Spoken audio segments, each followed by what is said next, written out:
Bonjour à tous. Nous avons, dans le cadre du sommet des entreprises de croissance, le plaisir, l'honneur de recevoir pendant un mois des dirigeantes, des dirigeants, des fondateurs, des repreneurs d'entreprises de champions français dans différents secteurs, plus de 14 secteurs. Ce matin, on fait un zoom ensemble sur un de nos champions qui d'ailleurs ce matin passera en jury dans quelques minutes devant un jury composé d'une dizaine de personnes afin de remporter le trophée meilleure entreprise en croissance secteur ESN et Soft. Xavier Morcillo, bonjour. Bonjour. Merci d'être avec nous ce matin. Vous êtes un homme pressé. Vous avez fondé en 2006 donc Amexio, une ESN française et européenne. Vous me corrigez, on va revenir dessus. Avec Michel Fayet, votre terrain de jeu, c'est l'ICM, CCM. Alors peut-être effectivement on peut revenir sur la création de la structure et qu'est-ce que l'ICM, CCM rapidement pour nos auditeurs. Alors effectivement, en 2006, on a créé Amexio avec Michel, qui ensuite a voulu voler dans d'autres voies, d'autres chemins, 4-5 ans après. Donc j'ai repris les rênes tout seul. J'ai commencé à faire monter une partie des éléments clés dans l'organisation, également dans le capital. Et notre activité, c'est d'être un intégrateur spécialisé dans le monde de l'ECM ou CCM. Donc on parle de l'information, du contenu de l'entreprise. Donc l'ECM, l'acronyme, c'est l'Enterprise Content Management. Et le CCM, ça va être la partie communication client qui va être beaucoup plus en aval. Donc, quelque part, on va gérer l'information, le contenu de l'entreprise, tant en interne qu'en externe. D'accord. C'est la version plus actuelle de ce qu'on aurait pu appeler à une époque des maths, ou en tout cas des maths, ça faisait partie de tout ça. Et maintenant, c'est des softs pour avoir l'info au bon endroit, depuis n'importe où, dans les bons flux, les bons process, et tout ça de manière sécurisée. Alors, c'est quasiment ça, à une virgule près. La dématérialisation, c'est un terme qu'on entend encore aujourd'hui. Un acronyme qu'on entendait il y a 15 ou 20 ans, c'était la GED, des gestions électroniques de documents. Aujourd'hui, on parle d'ECM ou d'EIM pour l'information. Mais voilà, on est au cœur du sujet. Donc vous l'aurez compris, chers auditeurs, pour l'information, pour l'organisation donc effectivement de tous vos process et pour que vos collaborateurs trouvent dans leur travail l'information au bon moment, n'hésitez pas à appeler Amexio. Alors le marché des ESN est extrêmement dynamique, vous avez beaucoup de concurrents, dynamique tant sur la partie business que sur la concentration du marché, puisqu'il y a un marché assez atomisé qui a tendance du coup à se concentrer. Quel rôle va jouer Amexio dans cette grande consolidation des acteurs ? Alors, on est sur un pan de UCI, puisqu'on est spécialiste, on n'est pas généraliste, donc déjà on couvre qu'une partie du spectre, mais on essaie de le couvrir le mieux possible, et on le couvre sur deux axes, donc un axe géographique, vous en parliez en amont, qui est la partie France, qui était la naissance d'Amexio, à Paris puis en région, et aujourd'hui également en Europe, puisqu'on est implanté dans 5 pays. Voilà. Notre rôle ensuite, ça va être d'être en progression constante. Ça fait 16 ans que chaque année, le chiffre d'affaires et l'effectif d'Amexio progresse. Donc, essayons de continuer. C'est beau, ouais. Donc, à la fois en organique, mais également avec des croissances externes ciblées pour continuer à apporter de la valeur à nos clients, à nos prospects actuels qui deviendront clients demain, et également proposer un projet de carrière sympathique, large et profond à l'ensemble des Amexiens. Qu'est-ce qu'une target rêvée? Si aussi des dirigeants, des fondateurs de SN nous écoutent, qu'est-ce que vous cherchez à acquérir en termes d'entreprise et de savoir-faire? Alors, ça va être des entreprises qui sont dans notre cœur de métier, sur des géographies sur lesquelles on est déjà, voire au-delà, pour venir compléter notre offre, notre gamme de produits. Et donc la cohérence, elle va se jouer sur soit des clients qui sont dans des zones où on n'est pas encore, soit des éditeurs avec lesquels on travaille, qui sont sur des pays sur lesquels on n'est pas encore. Donc à chaque fois, ça va être quelque chose de logique, de cohérent, sans venir altérer la qualité et la valeur de notre positionnement. D'accord. C'est la proximité que vous recherchez plus que la course à la taille. Voilà, ça va être d'abord la valeur avant le volume. Le volume est nécessaire pour plein de choses, pour prendre des nouveaux marchés, répondre à des appels d'offres, ainsi de suite. Mais effectivement, la priorité, c'est la qualité. Alors comme ça, vous êtes également éditeur. Et oui, parce qu'en fait, on est un expert du domaine et on se rend compte à travers les projets que l'on peut réaliser que l'ensemble des éditeurs couvrent un très grand nombre de sujets, de périmètres, mais parfois sur des sujets de migration ou d'autres thématiques, on se rend compte qu'il n'y a pas toujours la brique logicielle qui répond aux besoins, qui permet d'aller plus vite, d'accélérer, de sécuriser.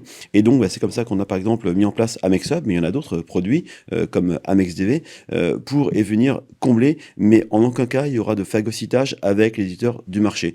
On vient compléter. Et là-dessus, les éditeurs sont très friands de ce type de produit et eux, aujourd'hui, cherchent à les embarquer, à les intégrer dans leur portefeuille en mode OEM. D'accord. Bon, bah écoutez, et puis peut-être pourquoi pas un jour, effectivement, une consolidation également ESN éditeur, on verra. Avant cela, les people sont le cœur du réacteur dans votre métier, c'est la valeur ajoutée, c'est le capital qu'il ne faut pas perdre, qu'il faut faire grandir et qu'il faut choyer. Et je crois que vous l'avez bien compris parce que vous avez associé assez largement au capital de votre entreprise les managers clés et les salariés. Pourquoi l'avoir fait? Dans quelle mesure? Bon, dans ce que vous pouvez nous dire en tout cas. Et c'était important pour vous de vraiment, au-delà des mots, au-delà des promesses, de montrer de façon très concrète à des salariés, ouais, tu fais partie de l'aventure, peut-être même plus que moi à titre de fondateur. Parce que je crois que les salariés et le management détiennent in fine une part supérieure à la vôtre. Alors, effectivement, c'est beau quand même, il faut le dire. Je veux dire, c'est un parti pris que tous les fondateurs n'ont pas en tête. Alors, je suis dans une démarche totalement libérale, mais avec un partage de la valeur. Et le partage, il repose sur les hommes qui contribuent au développement et à la croissance d'une société. Donc, par rapport à ça, c'est facile à dire. Après, il faut mettre en place. Et effectivement, depuis quelques années, on a mis en place une coopérative dans laquelle chaque salarié peut mettre un ticket de plusieurs milliers d'euros avec une bourse d'échange, avec un cycle, une périodicité, sur lesquels, entre eux, ils peuvent s'acheter, se vendre des actions d'Amexio. Et puis, lorsqu'il y a des blocs un peu plus gros, moi ou d'autres, on peut venir être une variable d'ajustement. Mais effectivement, tout salarié, une fois la période d'essai terminée, peut dire je suis associé d'Amexio.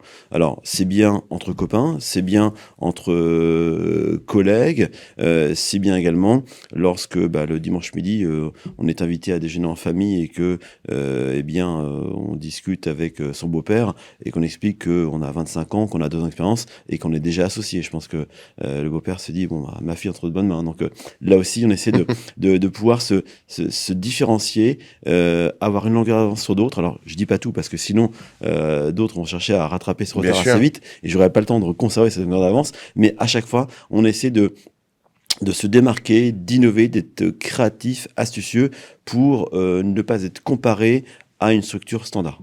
C'est une démarche qui a dû plaire à Qualium. Qualium, un fonds de private equity, on salue Jean Echelenbaum d'ailleurs, qu'on connaît bien, qui a vu en Amexio une pépite qui vous accompagne, qui est au capital depuis...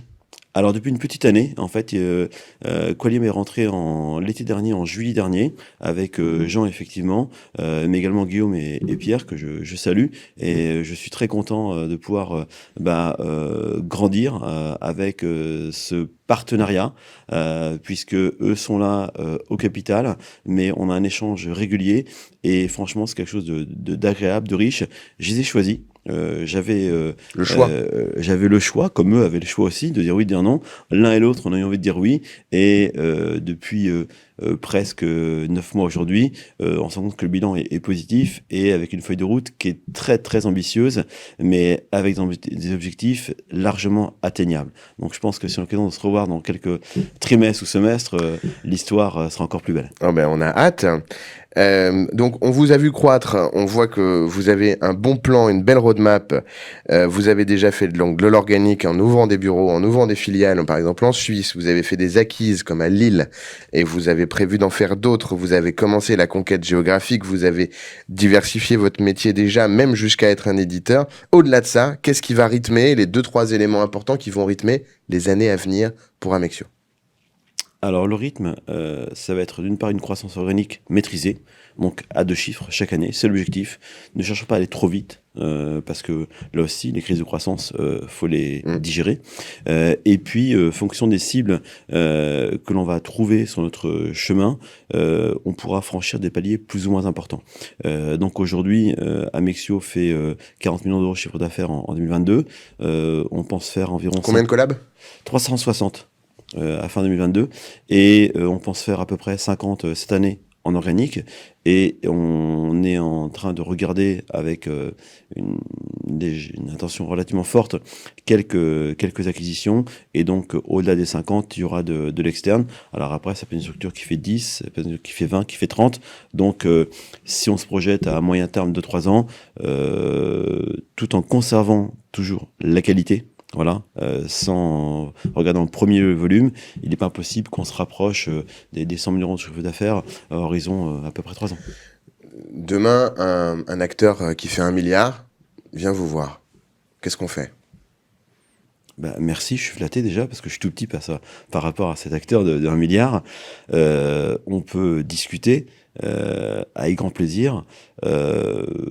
Aujourd'hui, moi j'ai envie d'écrire ces lignes, pas seul, c'est avec les collaborateurs, les hommes clés, avec Qualium. Et donc je pense que là on a 4 à 5 ans devant nous. Donc l'idée c'est d'aller au bout de ce chemin. Et après cette première étape, on verra plus tard. Pourquoi vous avez participé au sommet des entreprises de croissance, Xavier? Alors, parce que en fait, mon réseau m'en a parlé, voilà, en me le recommandant vivement. Donc, j'ai pas eu l'occasion de le faire par le passé. Et on m'a dit, écoute, Xavier, c'est une bonne expérience. C'est l'occasion de te mettre en avant, chose qu'on fait pas suffisamment parce que bon, j'aime la moto et donc l'expression avoir la tête dans le guidon se vérifie un peu trop souvent. Vous avez quoi comme moto? Ah, j'en ai plusieurs, j'en ai fait pendant plus de 10 ans en compétition en moto tout-terrain, donc comme tout ce qui est motocross, supercross.